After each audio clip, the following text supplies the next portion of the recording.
utani, hawajachukua kombe la Afrika na vitu kama hivyo. Lakini thamani ya klabu ya Simba ni kubwa kwa sababu kama leo hii Jairut wanaweka bilioni 38 kwa ajili tu ya jezi, na hapo ndani kwenye mkataba umeona kitu ambacho wanakifanya ni kwamba watawajengea Simba uwanja wa mpira wa miguu ambao utakuwa na capacity ya mashabiki 10,000.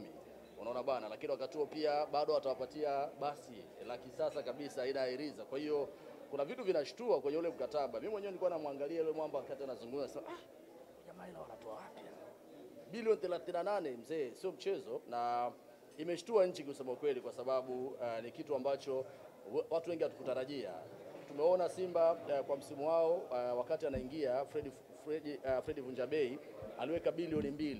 Baadaye Sunderland the only one anaweka bilioni 4. Unaona kutoka bilioni 4 hadi bilioni 38 is no joke, ni hela nyingi sana, na hiyo ni kwa miaka mitano. Kwa maana Simba wana uhakika kwa mwaka kupokea bilioni 7 kila mwaka. Kwa hiyo niseme tu kwamba hiki ambacho Simba amekifanya kwanza ni kubwa sana, kwa sababu wamekuza brand yao, wamepambana na klabu hiyo kwa sababu wamekuwa wakifika kimataifa, na hiyo yote ni kwa sababu wao wamekuwa na hiyo consistency ya kufika kimataifa, hasa kwa upande wa robo finali.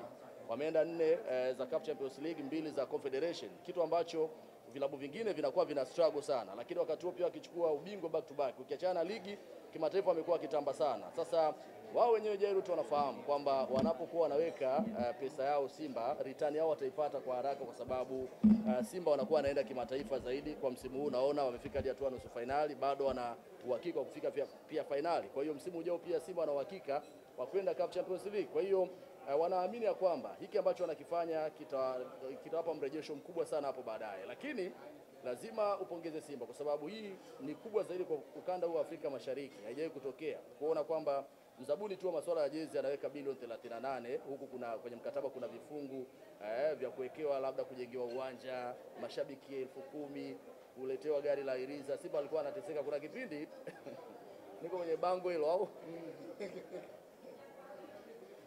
wako watu wa Simba hapa karibu.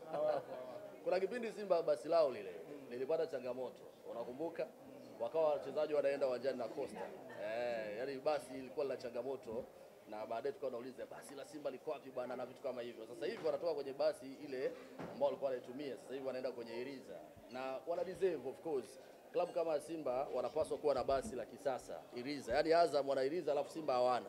Sasa Simba anaenda kuwa na Iriza alafu toleo la mwaka wa mbele kabisa. Kwa hiyo unaweza kaamini hilo kwamba brand wameilinda na wamepambana kweli kweli kuhakikisha brand yao inakuwa kubwa, na leo hii unaona watu wanaweka mipesa mingi kweli kweli. Sasa hii ukisikia kwamba kuna watu wanapaswa kuiga, waige. Mimi kila mara nawaambiaga nikisema Yanga waige vitu ambavyo Simba wanafanya, watu wananipiga mawe, wanasema wewe bwana umetumwa, wewe bwana umepewa tiketi ya ndege, wewe bwana maneno kibao. Lakini mwisho wa siku leo watu wanajionea haya mambo tunayozungumza kila wakati ni kwamba hayaji tu by fluke.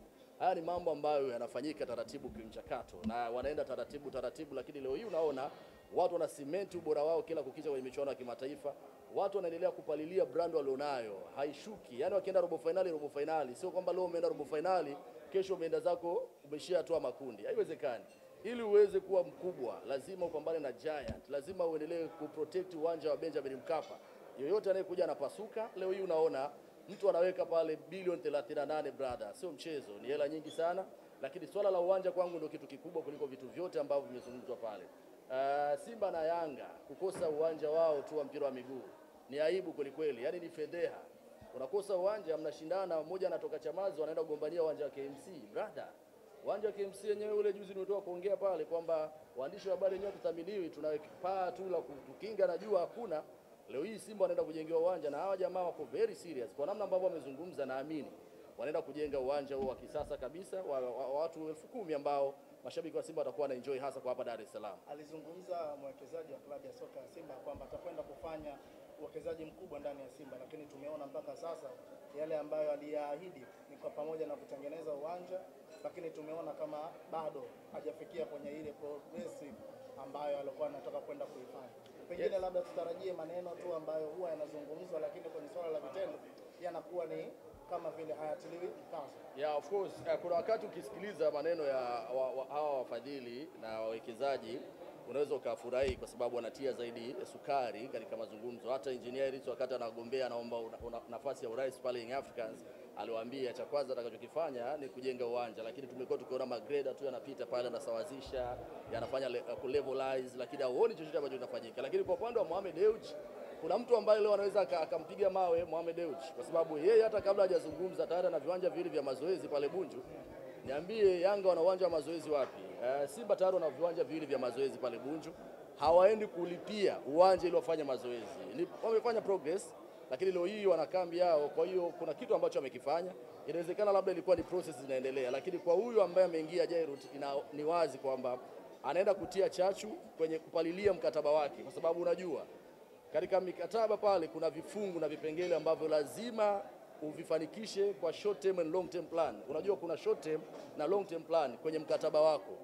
Ili mkataba uwe na maturity, kwa maana umachue, lazima ufanye vitu vya msingi kwenye mkataba wako. Cha kwanza, ukiachana tu na kuleta jezi pamoja na merchandise tofauti sijui na brand zote zile, lazima uhakikishe iriza inaingia mjini. Na amesema hiyo ni kitu cha kwanza, lakini watu wanataka kuona uwanja, kwa sababu uwanja ni kitu ambacho hakihamishiki kwa klabu, yani itabaki pale pale vizazi na vizazi, sio? Kwa hiyo katika vitu ambavyo wanapaswa kuvifanya kwa haraka zaidi ni uwanja, ili kuhakikisha unaendelea ku maintain mkataba wako, lazima uhakikishe hilo, kwa sababu ni miaka mitano of course. Na ukiangalia hapo kutakuwa kuna watu wengine wananyemelea hii tena. Niliambiwa kuna watu wengi sana waliingia hapa, lakini huyu mwamba Jairut kwanza kwa sababu anatoka pia Tanzania alipewa priority. Sasa kama atafeli hapo, ina maana kuna watu wataingia hapa na kuja kutake over. So to me naamini katika vitu ambavyo anajua vitapalilia mkataba wake vizuri, vita flourish, yani litamwagilia maji vizuri, ni kujenga uwanja, lakini pia na kufanya vitu vya msingi. Mimi nataka tujadili hili kwa pamoja.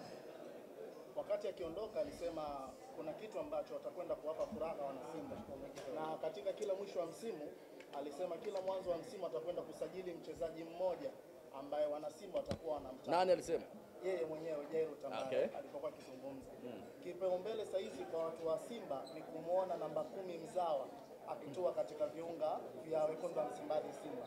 Thamani ya mchezaji ni zaidi ya bilioni 1.2 kwa mujibu wa Azam FC walivyotoa thamani ya mchezaji wao. Wanaona mwekezaji anaweza kwenda kuwapa furaha wana Simba zaidi ya bilioni 1.2 kwa msimu unaofuata ambao wana Simba wanahitaji kipenzi namba 10 mzawa kutokea katika ardhi ya Tanzania. Swali lako liko nje sana. Swali lako liko nje sana of course, kwa sababu huyu ni mzabuni wa masuala ya jezi. Of course amekuwekea vipengele vyake, kuna vitu ambavyo atavifanya pale. Lakini kama Simba watakuwa wanahitaji msaada wa kusaidiwa labda kumpata Faisal Salum, anaweza kufanya hilo, lakini to me sitaki kuamini kwamba hayo ni majukumu yake. Majukumu ya mwekezaji wa klabu ya Simba mwenye bilioni 20 zake ni Mohamed Dewji. When it comes kwenye kufanya swala la usajili na kutafuta mchezaji ambaye ana deserve kucheza kwa klabu ya Simba kwa mafanikio na mataji, kwa sababu mara zote amekuwa akisema shabaha yangu ni kuona Simba inafika finali kuchukua ubingwa wa Afrika.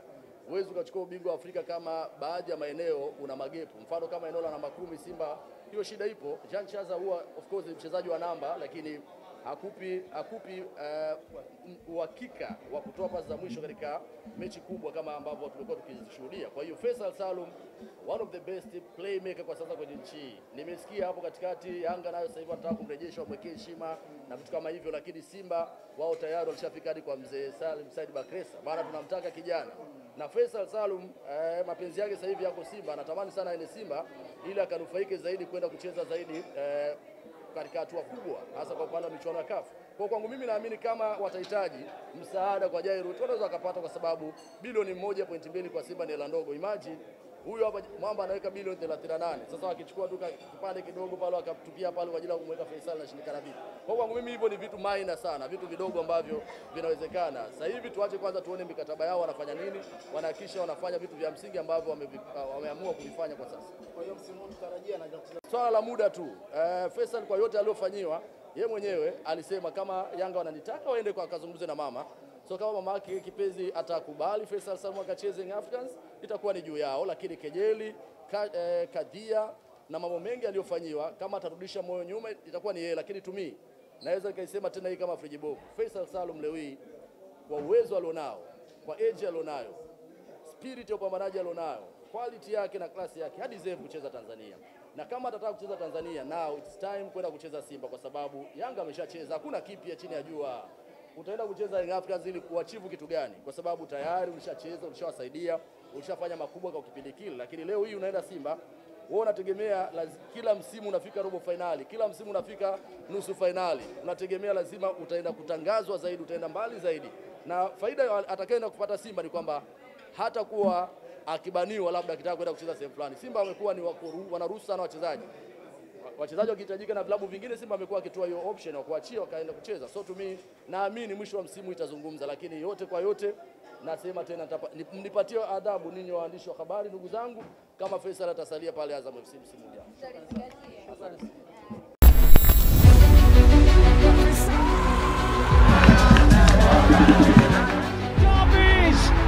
City are in front. Kevin De Bruyne. Kirunda Mwaga cross Majanga. Oh!